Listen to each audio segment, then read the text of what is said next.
Welcome to Leaders of Africa Live. My name is Lily Adegboyega. It is a great pleasure to be with all of you. I'm the host of this live show. Leaders of Africa Live is a live show and series featuring diverse perspectives on some of the most important themes of the day. We invite you to discuss and interact with us. Hit the subscribe button on YouTube and the bell to receive notifications for all of our new content. For those of you who are new to the Leaders of Africa mobilizes the power of research and creative expression to advance equity, justice, and selfless leadership with a distinctly Pan-African community-oriented and interactive approach. Today, we are joined by 6 guests to discuss securing and uniting Nigeria in the midst of insecurity and agitation.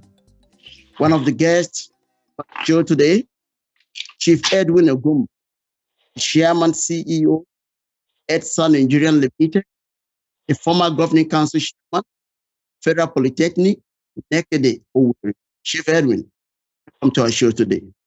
Thank you for having me. Thank you, panelists.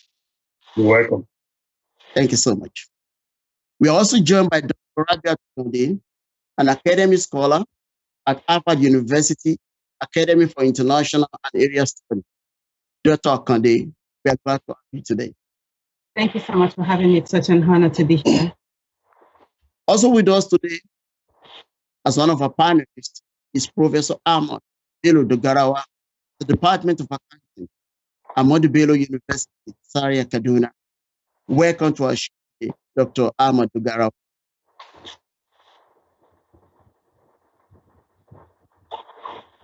It appears that Dr. Dogarawa is having some issues with his internet connection. Next, we have Dr. Bello Solly, a UK-based energy expert who also doubles as an advocate for social justice. Dr. Bello Solly, we are glad to have you today. Thanks for having me. It's good to be here.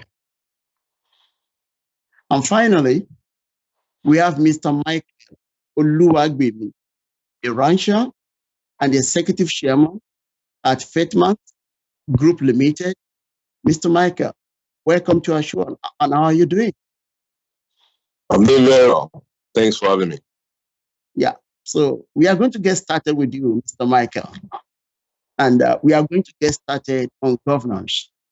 And the question to you is this: what is the state of local governments and local governance? Thanks again for having me, and good afternoon, my fellow panelists. I see Dr. Bello and Chief Edwin. We've met in person before, so nice meeting you guys once again.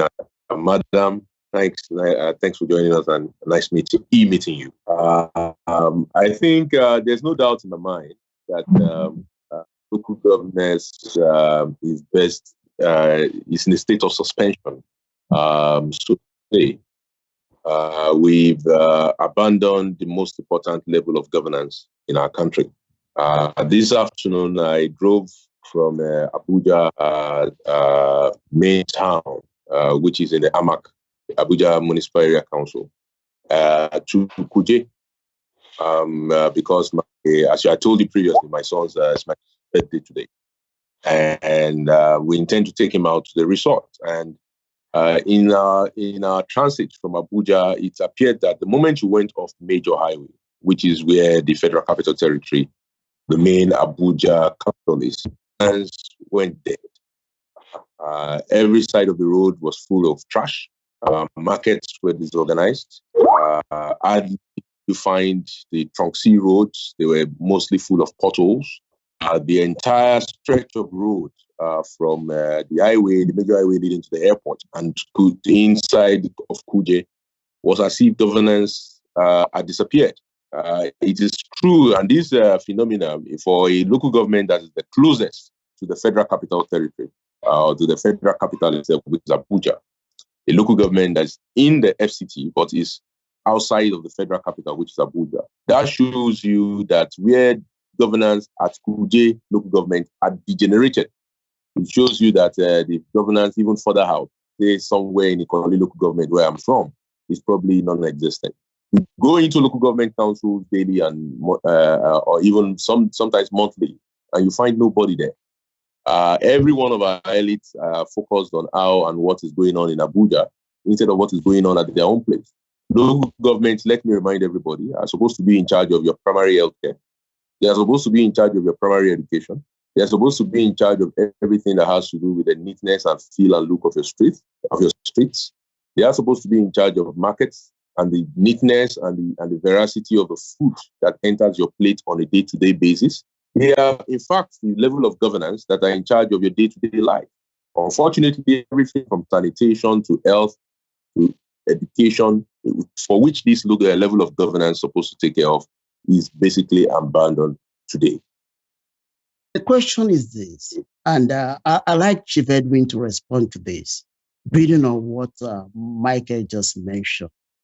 Is there a link between the commercial state of local government in Nigeria and the worsening state of insecurity and instability in the country? Well, thank you. Mike gave a brief summary of what is wrong in the local government administration. He's right. All those things the local governments are supposed to take care of are being handled by the state government. When they provide all these and take care of them, sanitation, market, it implies that jobs are created at the local government level. The local government is the nearest level to the common man in any system of government.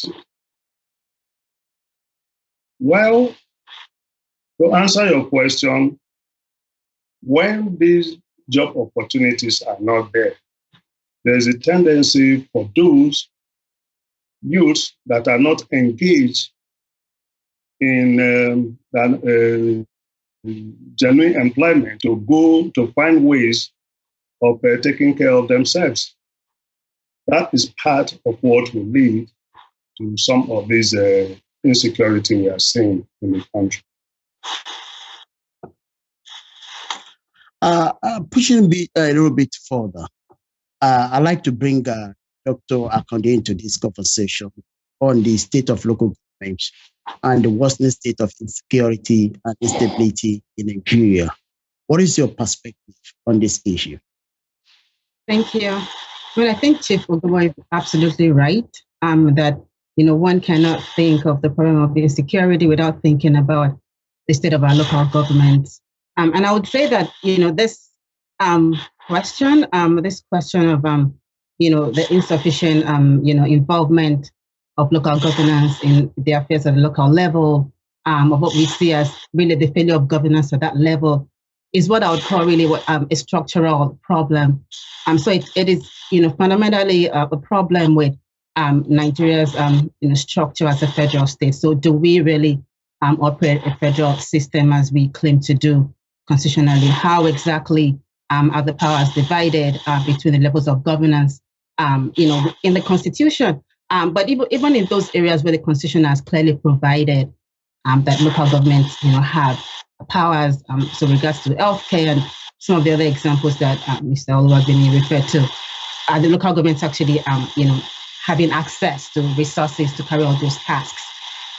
But to go back to the question of the structural problem that I talk about, one sees federal states like the US, for instance, where we have at the the level of the local government, at the level of the cities, police offices. So you have police forces that are at that local level, and that's just incredibly crucial in thinking about security challenges and tackling security challenges, because these challenges are so diverse and they play out in very different ways across many different spaces in local Nigeria. And really, it's the security forces that are in that space that are supposed to really understand, and engage with and formulate appropriate responses to those security challenges within that mode. But we do not have Of course, we don't have local government policies in Nigeria. We don't have, of course, even state. The idea of a state police is one that is still being debated. So certainly, there is a governance problem at the local level,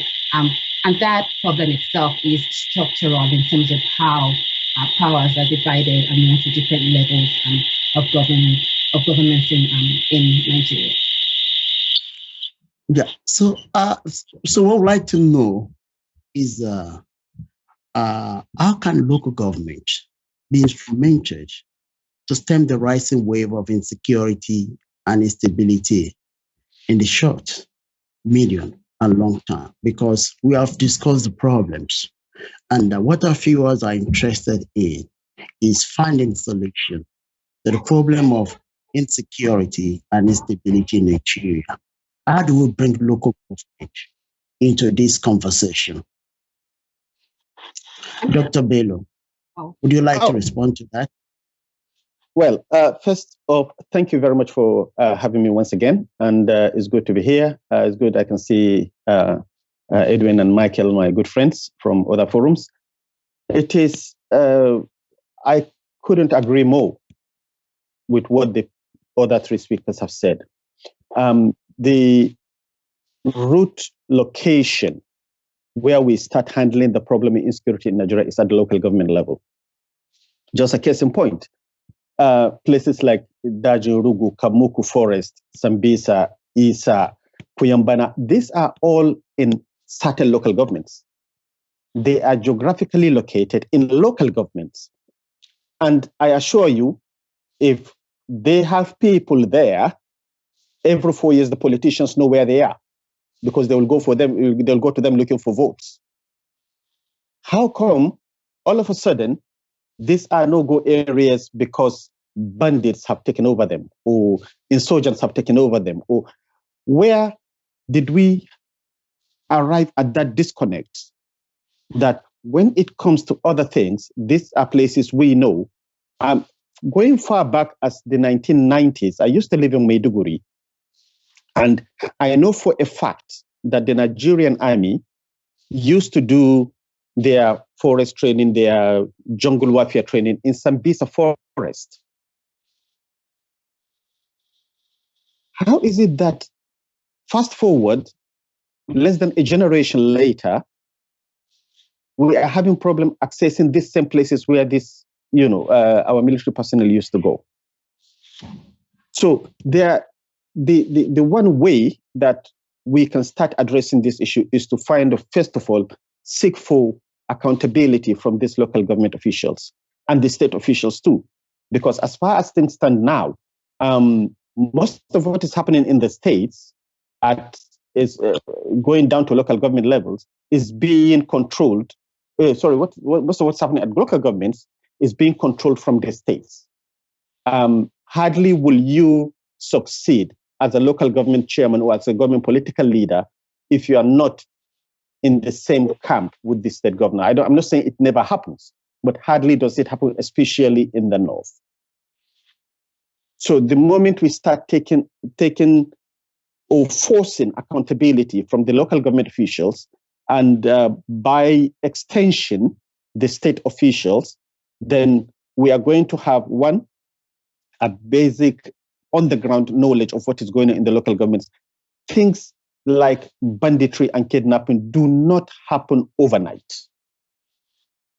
They have a root cause. That is when we start attacking the root causes. What are the infrastructures in those places? What is the level of social justice in those places?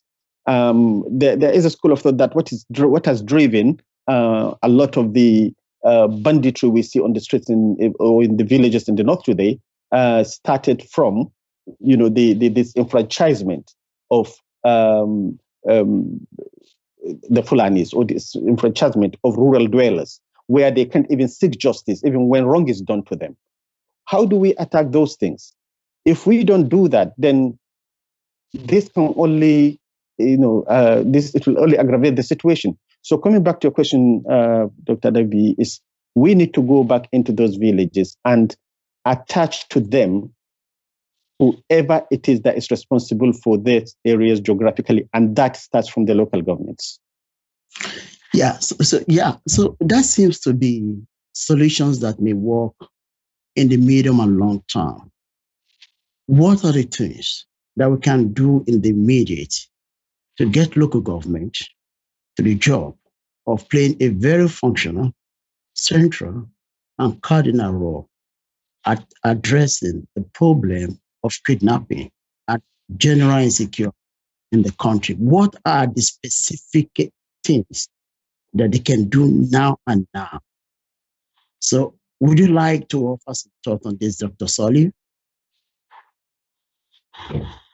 On the immediate term, I think the first thing I will ask more on stemming the issue of insecurity now in the local government. At that local, it has reached a level where there's actually more expected of the center of the federal government to come in and do something about it. It has reached that stage.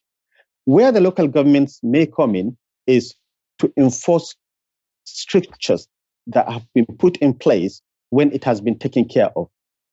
You do not expect, my position has always been that you don't expect not even a local government, a state government. You do not expect a state government that has zero budget line item on weaponry to confront 50, 60, 70, 100 people arriving in motorcycles armed with automatic weapons and small arms. You know, the state has no capacity to do that. What the person or the government that has the tier of government with the ultimate responsibility to secure that is the state. Now, is the federation. Once the federation does that and puts things in place, then we can give very, very close monitoring to the local governments to ensure that the things that have been put in place to maintain that peace, have not been whittled away. But for now, I mean, they can raise vigilantes. That is one aspect. But who is going to arm them? And what guarantee do you have that these same vigilantes are not going to tomorrow also go the way of the bandits when the guys in power moved on and they are no longer with them? A lot of this insecurity we're talking about, especially in the urban areas, started with people who are in the pockets of the politicians and they help them during elections. And then after elections, the politicians moved on to leave these guys behind. And these guys are already weaponized and now they use that. Okay. So even on the vigilante level, if you say the local governments can bring in vigilantes, that is still not going to be enough. The ultimate responsibility to handle this is going to be the federal might, in terms of the military might of the federal government to handle this. After that, then the structures can be put in place where the local governments and the help of the state governments can ensure that things don't happen again. Or those things, there is a popular Igbo proverb that says, first of all, we chase the fox away, and then we tell the chickens not to wander far away from the coop. So we need to chase the fox away. And then we can expect the local governments to do what they need to do.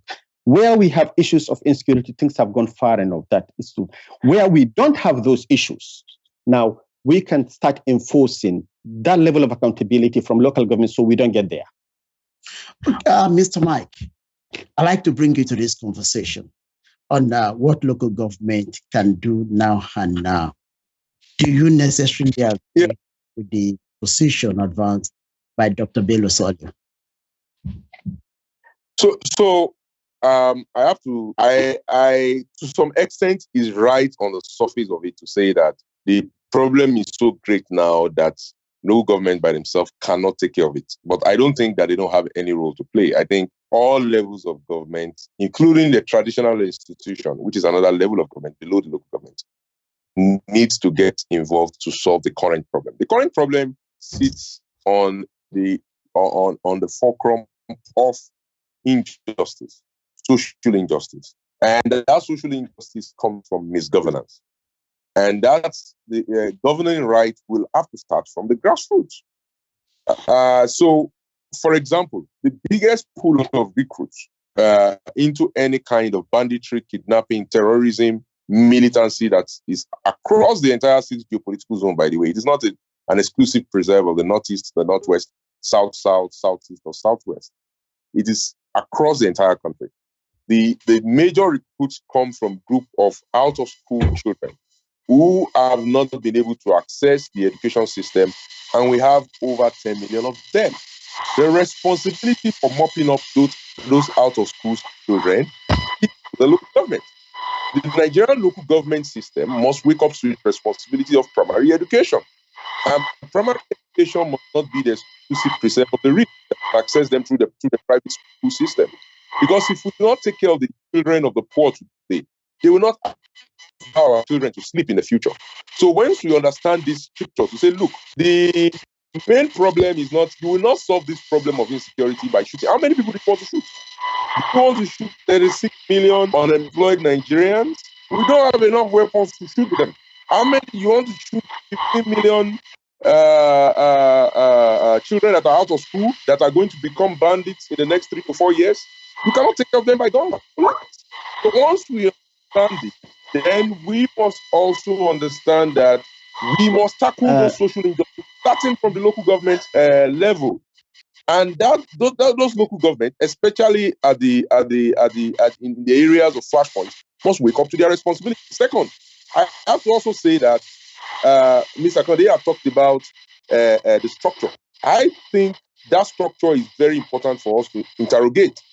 The current system, where the federal government deem fit to teleguide and to design the local government system in the federal constitution, I think is wrong. It's actually one of the major problems of the system. The local government system that we work in Ekiti, 16 potentates and principal obas, is different from the local government system that we work in Ibadan with multiple ethnic groups, or in Oyo State or in Osun State with multiple sub-ethnic groups, or in Delta State with multiple ethnic groups outright.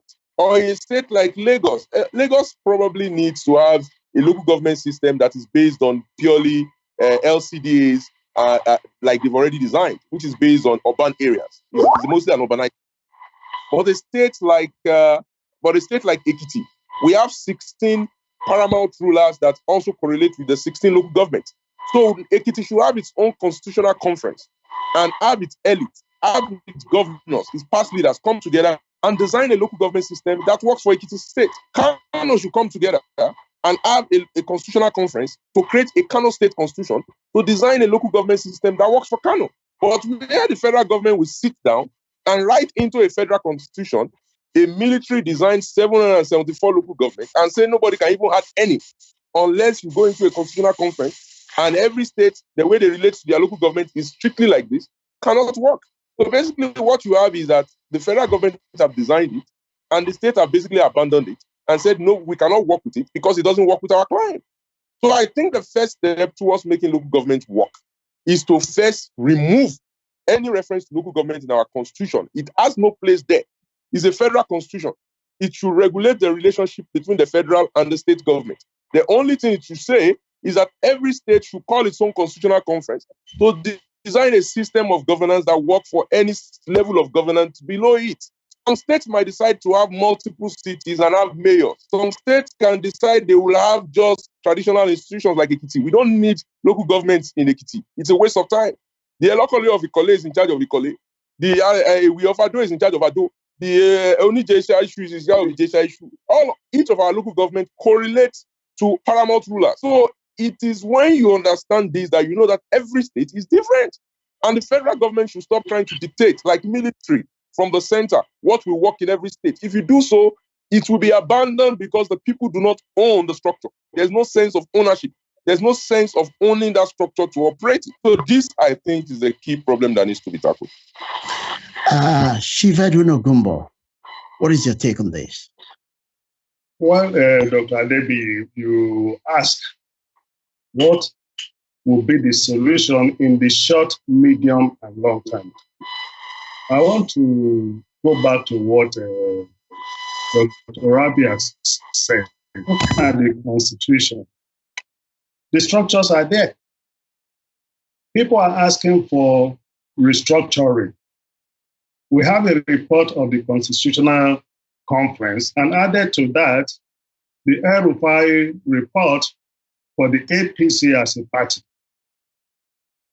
What I think in the short term to be done, you devolve powers to the state and local government. When that is done, we now agree with what Mike is saying, Dr. Bello. The local government will now be accountable for whatever they do. The fear of maybe community policing may be used for other personal interests may not arise. This thing is not new to us, and it's no rocket science. The people that work in the local government are from that local government, and they are known. If you do anything otherwise, your community will hold you responsible. It's a local way of accounting for whatever we are doing. When we devolve powers to the state and local government, then we are now moving in the right direction where insecurity problems are taken care of, employment problems are taken care of, everybody is engaged. What Mike said, in those days, you have traditional rulers, being in charge. We go back to that. Everything should not be solved by the center. Now, how did we get to where we are now? We've always argued that the unitary system of 1966 probably brought all these problems to us.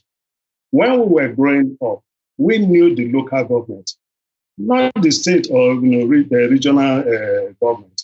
The local government would take care of everything for the common man, market, sanitation, and so on and so forth. So that would take us from short to medium term. If the federal government or the National Assembly can dust up the report of the Constitutional Conference, the El-Rufai report, and then pass this bill for the executive arm of government to assent to, I think we gradually start resolving all these problems. That's my take. So thank you so much for this very detailed and insightful conversation on the roles that local government can play in addressing the instability and insecurity problems in Nigeria. So let's now move to education. And I'm going to get started with you, Professor Adebi. Before we move to education, can I make a point, please? Can I make a short point? Yeah, please yes, go ahead. I will let this go, but I will let this go until maybe I need to let my other co-speaker know that when we ask the military to come in places where security has completely broken down, and there is no visible structure locally or at local government level to handle it. When we ask the military to come in, it does not mean we need a military solution. But there are solutions that you can only bring them in when things are under control, which is what the military brings. They don't have to shoot everybody. This is an asymmetric warfare, if you can call it that. No borders, and only one side is duty bound to obey rules, which is the Nigerian side, which is the federal side, because it's a legitimate authority. The other side does everything, from Boko Haram using little girls to blow up markets to bandits in their hundreds going in and ransacking far-flung villages. This is an asymmetric warfare. In such a situation, you work with hearts and minds of the people, but you can't do that if they don't see a counterforce that can take care of them if they don't come to the table. You don't go shooting everybody. When we talk about a military solution, especially what is happening in the Northwest and the Northeast for the last decade, you are talking about a situation where you need to access people and change their attitude. You need to use, I agree with him about, local chiefs and rulers. Then you need even local musicians who are going to use their art to bring people together. You need social media influencers for those who are using social media, or their sympathizers who are in the cities and use social media. You need all manners of soft power to handle that. But that soft power has to come, at the back of a force, and that is the military force. So we don't. When I say military force, I don't mean people should just go out shooting every Nigerian. Or we have this many unemployed people, this many unemployed Nigerians, and they can't all be criminals. And even if just 10% of them are criminals, which according to statistics, that will make it 1 million people, we can't just shoot 1 million Nigerians because no, we need to bring them into the fold of legality. That is just the point I wanted to make before we move on. Thank you. I also thank you for that's okay. Please go ahead. Sure, absolutely. So I mean, I do want to make the point that we have to be careful in thinking that there's a quick fix to this problem. So there is no quick fix to this problem. And I completely hear what Dr. Salu is saying, that to an extent, there has to be sort of a sense of normalcy that has to be in place before one can put in place these multidimensional means of thinking about solutions like changing hearts and minds, and thinking about education, as Dr. Adibi is just about to bring it. But it is absolutely crucial that we don't think that we can just solve the problem just like that, and that is really important in thinking about how we might contemplate what the use of force would be like in this situation. And I mentioned this because I heard Dr. Soli talk about local government deploying vigilante groups to deal with this situation, and we have to be really, really careful about suggesting or proposing or having the state deploy extra constitutional means, because even when they work on the short term, even when they work in the short term, the consequences are usually lasting, and that's really crucial, especially in what we have right now on the ground, where we have a situation of really deep historical causes, really deep historical struggles rooted in injustice, even rooted in the very making of Nigeria as a state itself, being at the heart of these struggles, right? So even though one might say, well, obviously, these the manifestations of, for instance, the banditry, one might say, well, it's linked to climate change, it's linked to the fact that people's livelihoods have been affected, but certainly these socioeconomic concerns are being exacerbated by already pre-existing ethnic and religious tensions.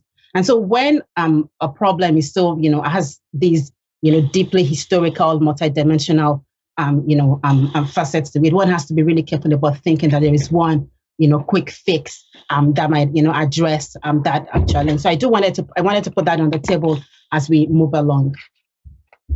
So thank you so much for that very important point. And it's time for us to move the conversation to the place of education in the insecurity and instability that Nigeria is currently struggling with. And I'd like to start with Chief Edwin Okumbo. You were once the chairman of the governing council of one of the polytechnics in the country. And in most societies across the world, whenever a country is troubled, the ivory stewards are usually the first point of call. And it appears all is not well with higher education in Nigeria. Does the state of education in Nigeria feed into the rising wave of instability, insecurity, and modernization in the country? Well, not quite. I think one of the problems is the emphasis, probably by the government, on the educational qualification system, that is emphasis on the universities. In our polytechnic sector, what we let people know is that polytechnic education will enhance the industrial development of the country. In the polytechnics, there are a lot of things, a lot of programs there that when students graduate from there, they can be self-employed. You don't need to look for white-collar jobs. So that is what is not happening now. We will prefer the emphasis is on technical education. So when these students graduate, they can be employers of labor. That takes care of part of unemployment in this country. Somehow, this is not what is happening. If we can get that right, I think we are on the right path to industrial development. You see in most countries, UK, for example, those you see in the industries are those who have technical and polytechnic education. Hands-on people that where they keep the industries going. Back home in this country, like I said, the graduates will be self-employed. They will be employers of labor. The unemployment situation will be to some extent solved. And then those who would have been encouraged to get into areas they're not supposed to get into, that is causing insecurity in the country. They will not be there. So I will suggest that the emphasis in education will be there. Now we come to the quality and curriculum of the university. It has to be reviewed constantly to meet what is accepted internationally. Education, like we say, the world is a global village. So we should be able to compete with other institutions anywhere in the world. Let us try that and see how this part of the security issues will be solved.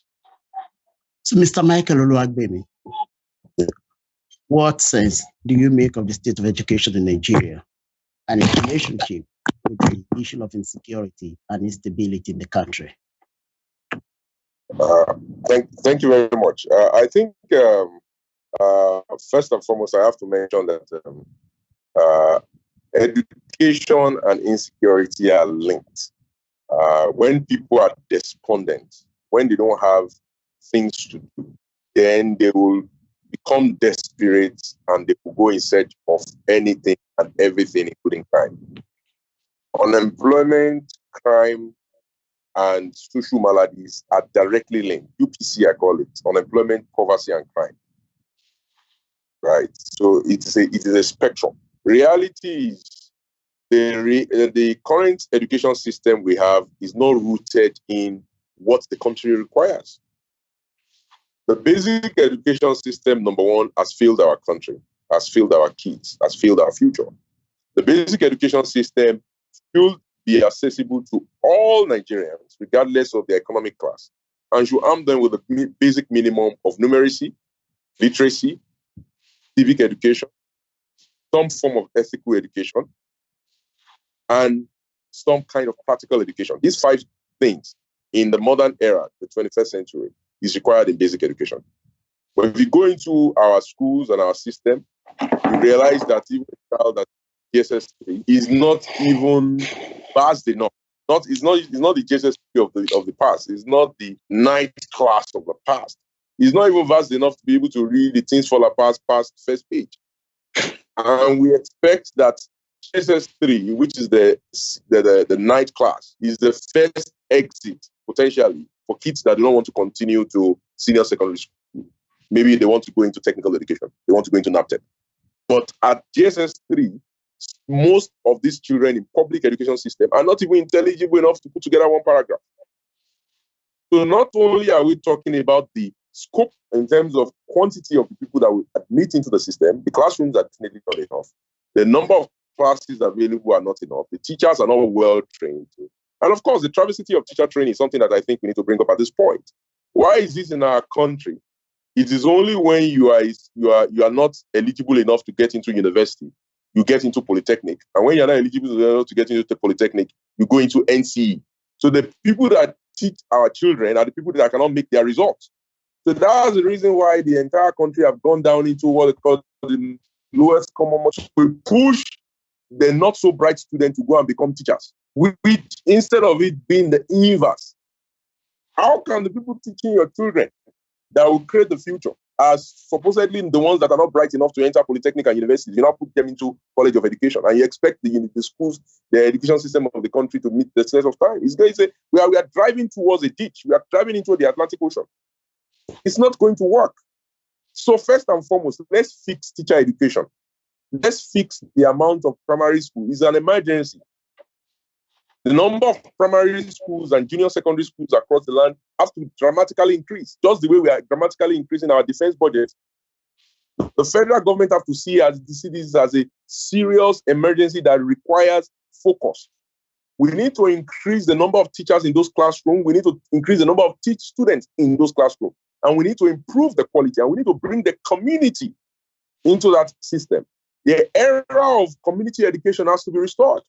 We can now continue to have primary schools where the school principals, for example, is the high school in my own village, which my grandparents, by the way, and their generation donated the school land to build Old High School. So suddenly the government took it over. And while that school have trained professors, folks like my own dad, who was the first occupational health physician that was ever produced in Africa, were produced in that school.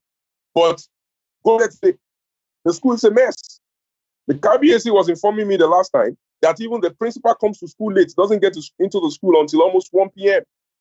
That he had to call him in and say, look, man, this is not the way this school was created in the first place. So we have to restore community back into our basic education system. Once we do that, when we heal that issue of basic education system, then we can now design an education system after that level that speaks to the need of the country. Nigeria imported about 10,000 welders to build Dangote refinery.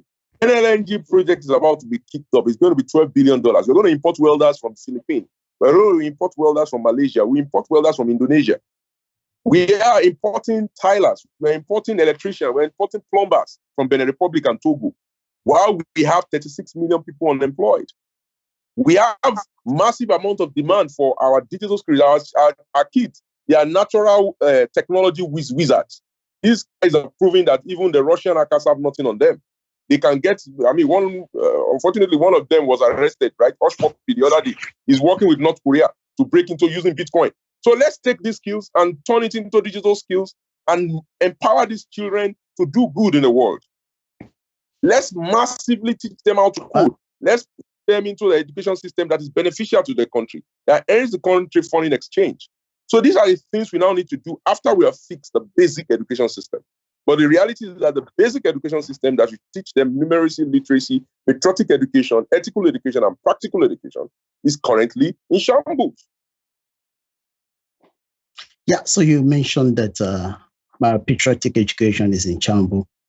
Ethical education is in crisis in Nigeria. And Dr. Akonde, when you take a deeper look in on the insecurity issue in Nigeria, you become to see the place of hate.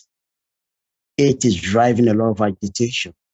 And in relation to this, it's also the problem of seeing Nigerian diversity as a crisis and not necessarily as an asset. You live in the diaspora with a massive connection to Nigeria.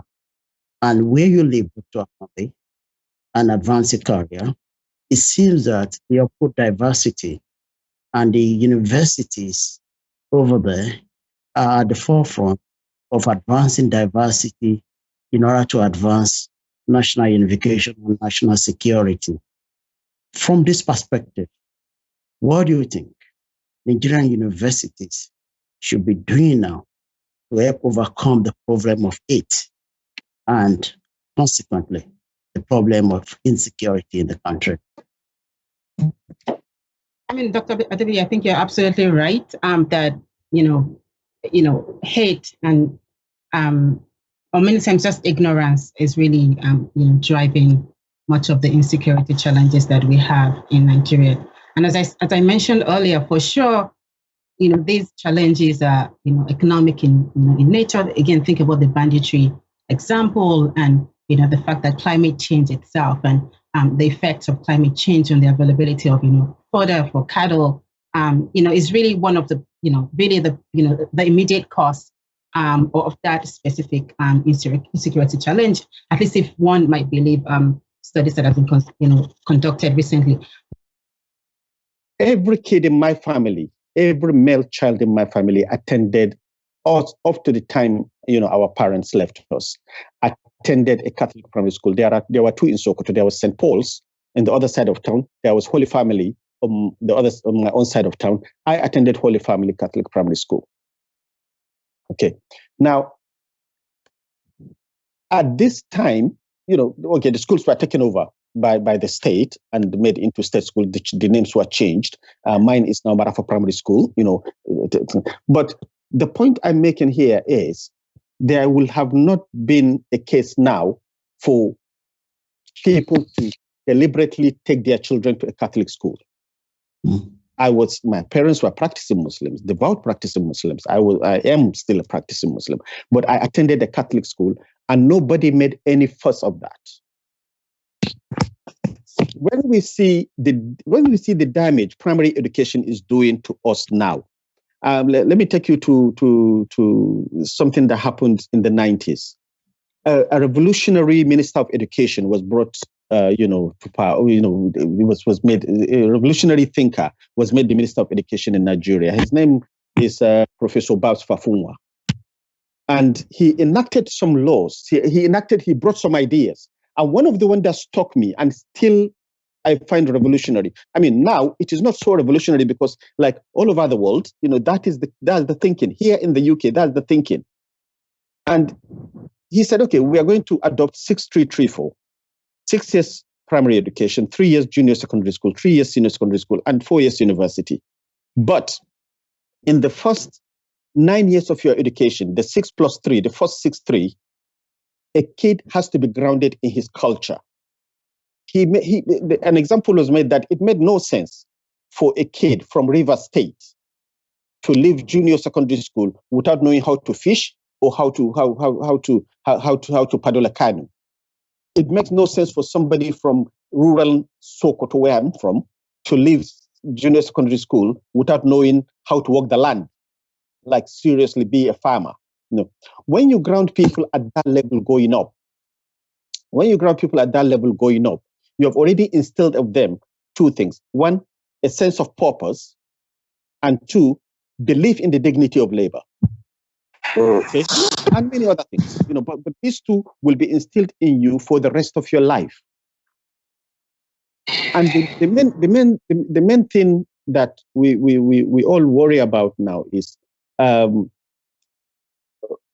we have too many people out of school. We have too many kids out of school. An example is the Al-Majri system, Al-Majri Makaranta system in the north, and spewing a lot of people who kids don't go to school and all that.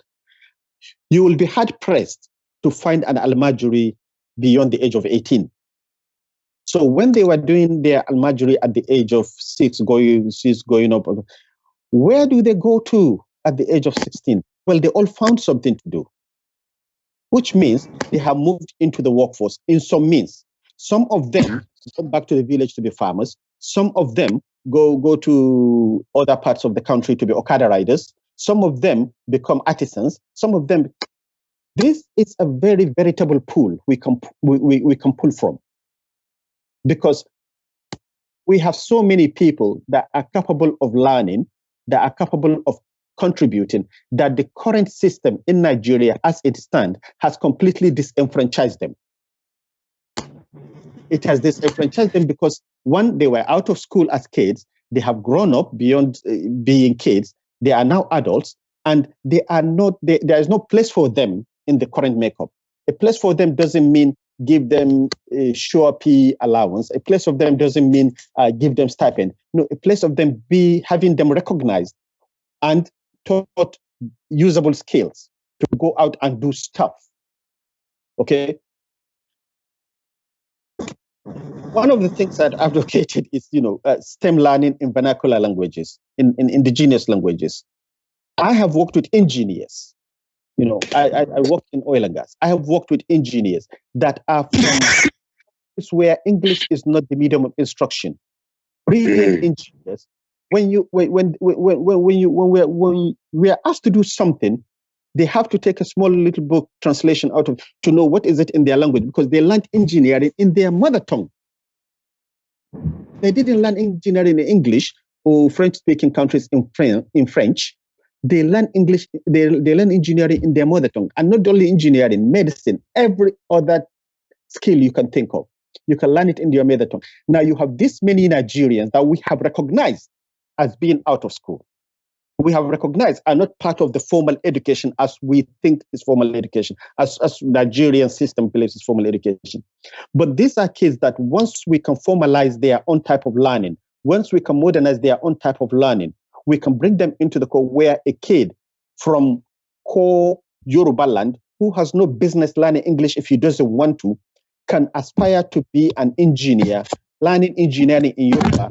He graduates from the university. That is possible. But we have thrown all that away, thinking, we want we have given education a new meaning. We have given literacy a new meaning, that we have thrown away a very many members of our population that can be useful to us. Lo and behold, this pool, unemployment, the out of school people, this is a very, very potent pool for insecurity to feed from. A lot of these people find relevance in taking a gun against the state or taking weapons against the state. Yes. So, Dr. Solio, I need to cut because we have about 14 minutes to the end of the show today. And I like us to quickly jump into the conversation on farmer header crisis. Because this is one major issue. I'm sorry to interrupt, but can I just make one quick point before we move on from education? Oh, okay, just quickly, 1 minute.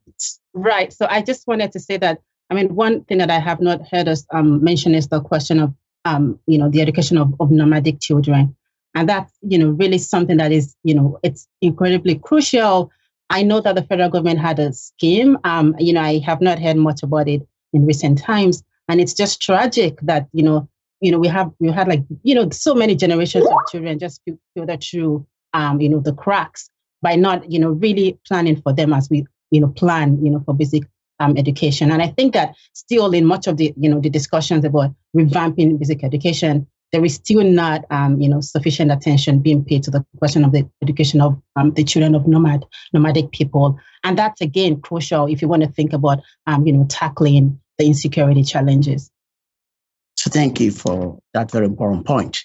So let's move the conversation to farmer header crisis. A lot of our viewers have been waiting for this conversation, and we are not going to get into whatnot about the problems. We want to discuss the solution. That is the focus of today's live broadcast. Mr. Michael Omog, you qualify yourself as a rancher, and you have extensive experience about agricultural policies in Nigeria. From a policy perspective, particularly agricultural policy perspective, what should the government be doing that they are not doing now to address the drivers of farmer crisis in the country? Thank you very much once again. As given my experience, and I always say this, I will always preface anything I would say with saying, unfortunately, as a country, we've decided to politicize and ethnicize is an economic problem. The farmer-herdsman clash is actually even wrongly called because the herdsman is a livestock farmer. So, yeah, he's actually a crop farmer versus a livestock farmer crisis. And unfortunately, in the history of our country, if you look at the support that is given to one of the other, you realize that it has always been biased towards the crop farmer. and the livestock farmer had been left to his own devices. And just the way no government will say everybody that wants to be involved in an airline business should go and build their own airport. And everybody that wants to be involved in a motor business or the transportation business on land should go build their own motor parks. It makes no sense to ask the livestock farmer to go and build his own infrastructure. Even the crop farmer has continued to enjoy not just loans in ABP, in some kind of extensive research. We have over 23 research institutions in the country set up for crop farmer, and just one, which is the VRIN in Jos, absolutely set up for livestock farmer. Now, the reality is the crop farmer also enjoys silos, which were built at the cost to federal government all across the country. And when we now we on the livestock side now say, hey, it makes no sense why Nigeria should be importing its live animals, live cattle. 95% of the cattle that is consumed on Nigerian plates today are imported from Cameroon, from Burkina Faso, from Central African Republic, from Niger, from Mali. All of these countries are the ones that supply our live animals. It is not just good for our protein ecosystem, it's also not good for our medical system, because when you import live animals, you import disease with them. But when you import, like anything, you depend on other people for import, you also have their mercy. Food is the strongest weaponry of war, strategically. And also, when you import, you are also importing poverty and exporting jobs. So among the Fulanis, the 15 million people that are self-identify as Fulanis in Nigeria today, about 80% of them who are engaged in one form or the other around livestock, you find about 60% underemployment. Why? Because Nigeria has not invested in the breeding value chain. We import animals that have already grown through 0 to 4, 5 years old before they get into Nigeria, and they start the long walk for freedom from our outpost market all the way to Lagos, where about Lagos, Ibadan, Ogun State, where about 70% of these animals are consumed. So in not setting up a breeding industry, which requires the government to invest in an infrastructure for the livestock industry, we are also ensuring that we are creating poverty and reducing employment opportunity in the livestock sector. And what is this infrastructure called? Infrastructure is very basic. It was already set up in the old northern region, in the old western region. We had these infrastructures the way we had railways that we destroyed, refineries that we destroyed, ports that we destroyed, airports that we destroyed, 38,000 kilometers of federal road that we destroyed. We also had grazing reserves. In the United States, the federal government of the U.S., through the U.S. Land Bureau, manages over 1.1 million hectares of land as grazing reserve for the benefit and use of the livestock industry. In Calgary, 32 grazing reserves, numbering over 5 million acres, are managed by the provincial government of Calgary for the benefit of the livestock industry. If you go to Australia, the same thing. You go to Europe, the same thing. These are the infrastructure for the livestock industry. By the way, we are paying the price. Our children in Nigeria ranks in the world of over 181 countries. We rank in the bottom 15. We eat less meat per kg, per child in Nigeria than even the Republic of Niger, than the Republic of Mali, than Burkina Faso. As a result, our children's brain cells are not well formed. When children don't eat meat, they cannot think well, they cannot be relied on to be good voters. So we need to invest in the infrastructure so that we can have smart voters that have good protein when they are growing up.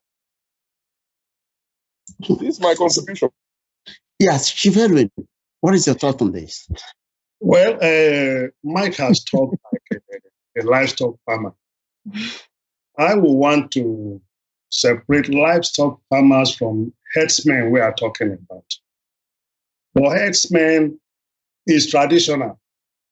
They are nomadic.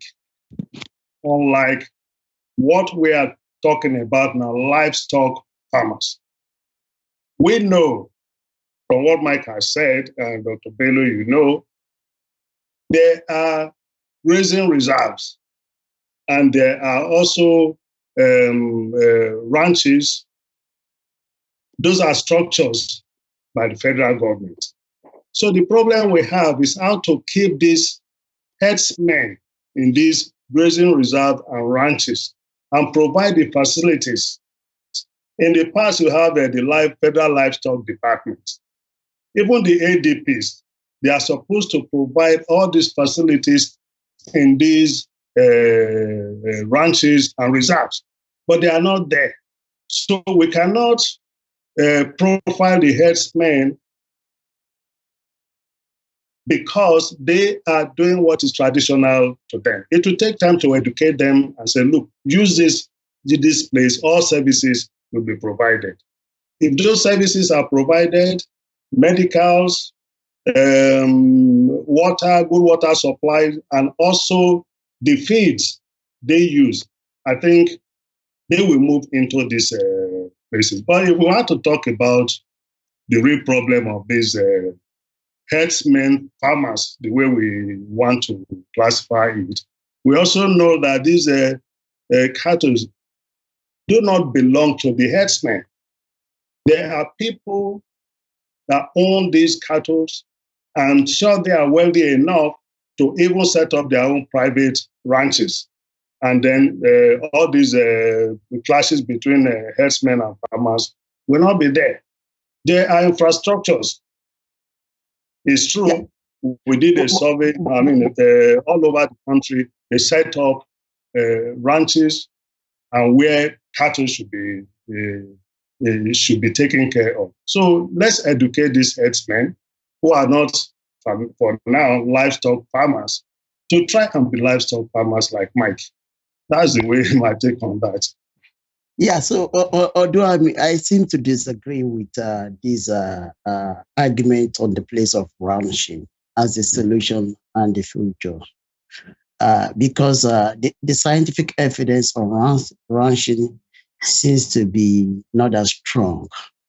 And it appears that it might further exacerbate the drivers of the insecurity problems in the country. Hello? In the country. Because at the core of this is the problem of climate change. And from what we know, scientific efforts, ranching seems to be the driver of climate change because of its content driving climate change. But that is not the conversation. The conversation, and that question goes to you, Dr. Bill, is how should the federal government and other stakeholders go about educating those that Mr. Michael will be qualified as livestock farmers? Right. Yeah, I like Dr. Billy Solid to respond to that question. In just 1 minute. I appreciate what you have said. You've talked about climate change. Those in the poultry farming, they will also tell you that down south during the rainy season is a risky venture. For the herdsmen, what we're saying, if you put them in, there's a difference between reserves and ranches. That is very clear. Reserves, everything is provided there. And around those reserves, you have those who will also go into farming of the feeds for these cattle you have in the reserve, in the reserve. So that's a risk of doing this business. Those who own, the wealthy people that own these cattle should be able to set up private ranches. Private ranches are not a business. Even though you don't have cattle, you can set ranches up. Those with cattle can come there and all services are provided. It's not something you just, like Dr. Abias, it's not a quick fix thing. It's a gradual thing. There's nothing you start and you intend to have change that can just, people. So we just have to live with all these things, accommodate one another to fix the problems we have. So thank you for your thought on that issue. Dr. Bilosolu, we are glad to have you back. Yes, sorry. We are discussing the farmer header crisis, which Mr. Olu and Michael Omogbemi reframed as a crisis between crop all the way farmers and livestock farmers. Yeah, so the question to you is, how can government go about re-educating pastoralists on the need to embrace what people are calling to ranching as way out of this crisis? Okay. Again, kudos to people like Mr. Oluwagbemi, who have gone into this issue not only as entrepreneurs but as advocates of how things should be done right. Let's look at historically. When Michael and Chief Edwin mentioned about the infrastructure in place, Michael aptly said a lot of these things have been destroyed, just like we destroyed the refineries, just like we destroyed. Yeah, they have, because as far back as colonial times, there were cattle routes mapped out all over Western Africa, all the way from Mali, Chad, all the way through down to the Atlantic. These have all been taken over. These have all been destroyed. These have all been left, I mean, the cattle herders themselves have no access to this. I don't know, for some people of my generation, I mean, a very popular TV show then in the 70s was Cockroach at Dawn. It was a very popular NTA soap opera, Cockroach at Dawn. And one of the story themes of Cockroach at Dawn was the clash between Beatrice's father, a farmer, Mr. Bello, and herders who encroached into his village. So as far back as then, we know these were issues. And we know why these issues were coming to fore. They were coming to fore because cattle know their roots. You leave a cattle and a Fulani man on foot. He knows his way from Mali all the way to Lagos. He knows his way.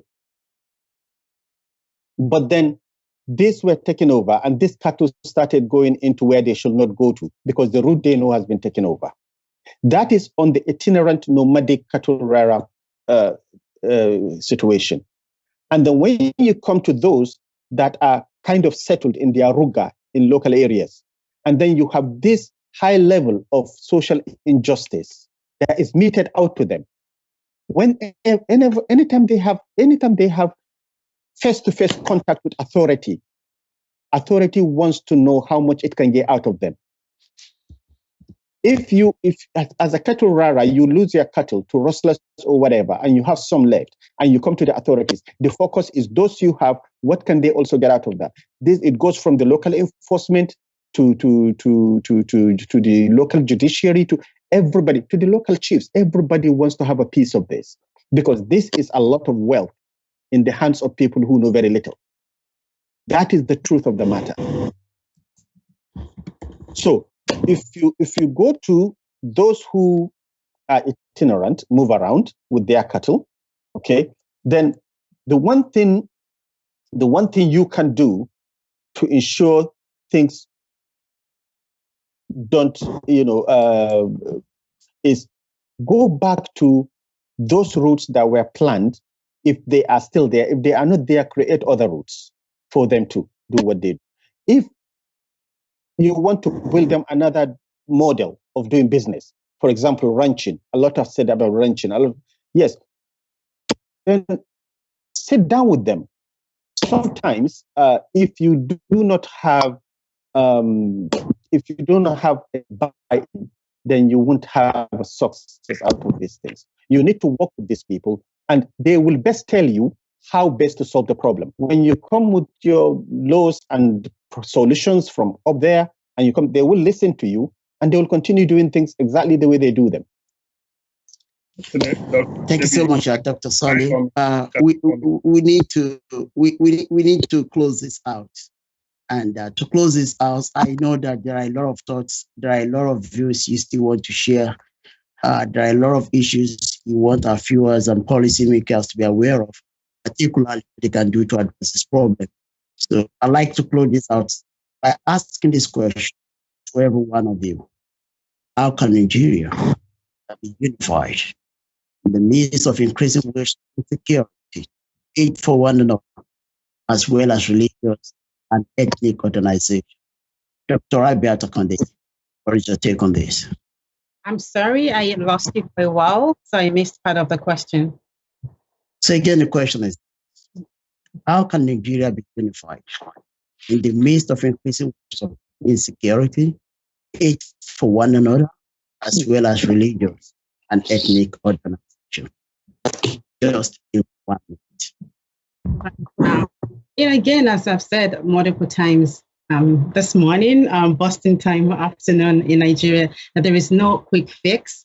I think we need to understand that much of what we're seeing currently, it has deeply rooted historical custom. We need to understand that context, and so we need to come up with multidimensional ways of addressing this problem. So we've identified, for instance, that local governance will be key to thinking about this. What the solution would be, but also that in thinking about that, we have to, pay attention to the diversity of the local context, right? But in doing that, we always have to keep in mind that the current structure, in which, so little power and so little resources is, devolved to that level of governance really has to change. That we need to think about education, for instance, but also, finally, that in addressing this challenge, we need to think about not just solutions that will that would provide fixes now, but those that would actually lay ground for communities to actually heal, to heal in confronting past challenges that they face. So the violence that communities have faced in the past, the hatred that we see, the mistrust and the ignorance. That we need to build structures that actually help communities to understand one another. We need to build structures that enable communities to actually, build bridges across differences. And that it's only when we do that we can have communities that are actually well equipped to confront what will, be sure to be future challenges. So, even when we come up with fixes today, that would not be the end of problems. Every state across the world, has its own challenges. But when we empower communities already, then they are able to confront challenges as they arise. Chief Edwin Okumbo, what? Let me take it off from there. It's obvious there will be changes. I like the position with all the things we've said here. I think there's a new need for education, orientation, and reorientation of all the parties involved. There must be the need to accommodate one another and realize that what we are arriving, we want to achieve, there must be change. We must shift grounds. If we know that, things will go. It's not a quick fix anyway, like Dr. Rabia said. It's a gradual thing.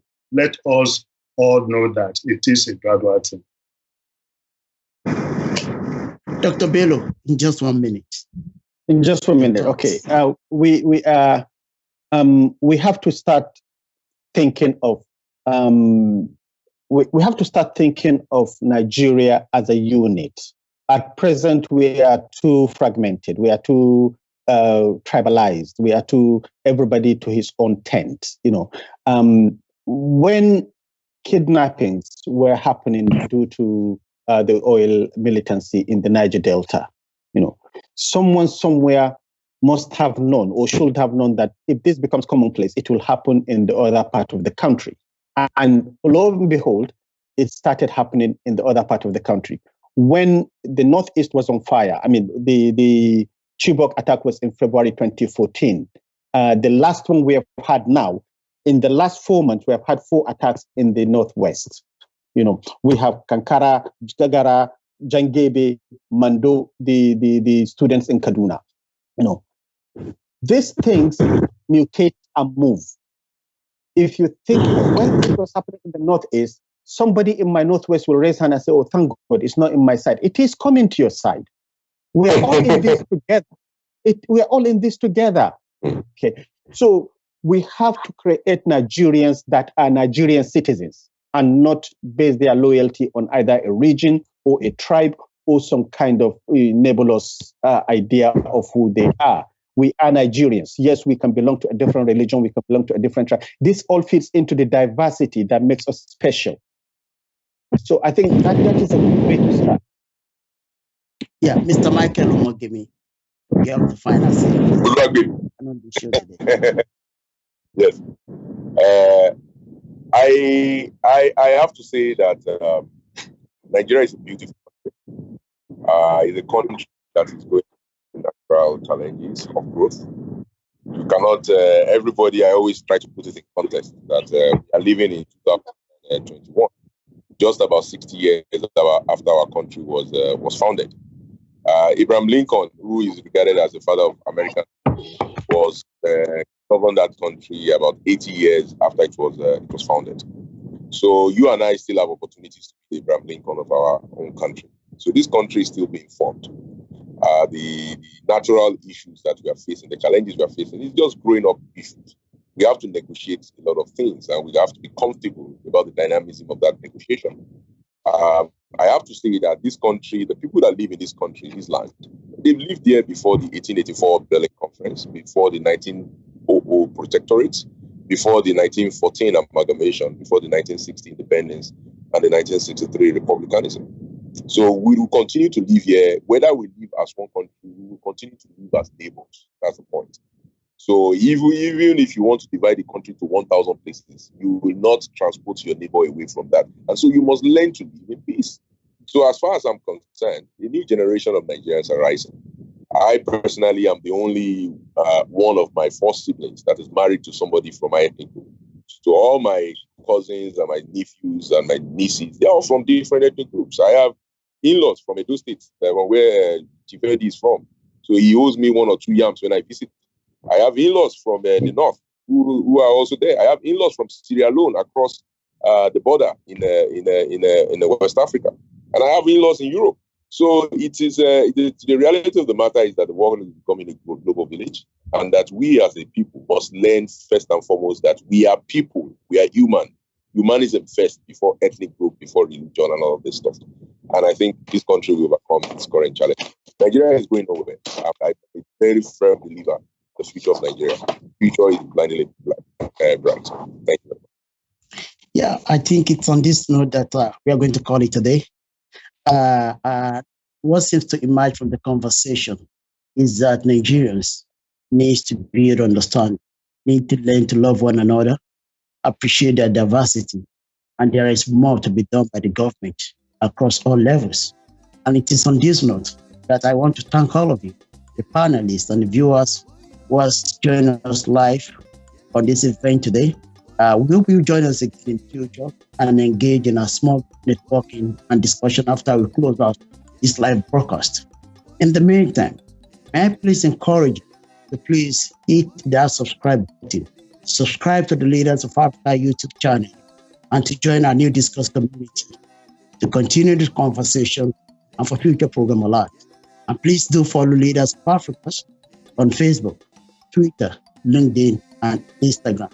Once again, thank you everyone, the panelists and the viewers, and those who will be joining the event after the fact. I want to remind you to contribute to Leaders of Africa mission by using the form like in the chat. We often have this habit of taking more than we give and often taking quality sessions like this for granted. Request that you make your financial contribution to sustain our activities at Leaders of Africa. And of course, our competition drawing, we have 2 winners that we should be announcing shortly. Let me check on my production. So one of the winners of these draws is Aminat Sirajuddin and Babatunde. So these are the 3 winners of the draw. We have 3 winners that emerged from the draw: Aminat Sirajuddin, and Babatunde, and we'll be communicating shortly with you on how we are going to take through a special training on data visualization through the leaders of Africa East. And it is on this note that we are closing it out today. Thank you, and see you some more time. Bye.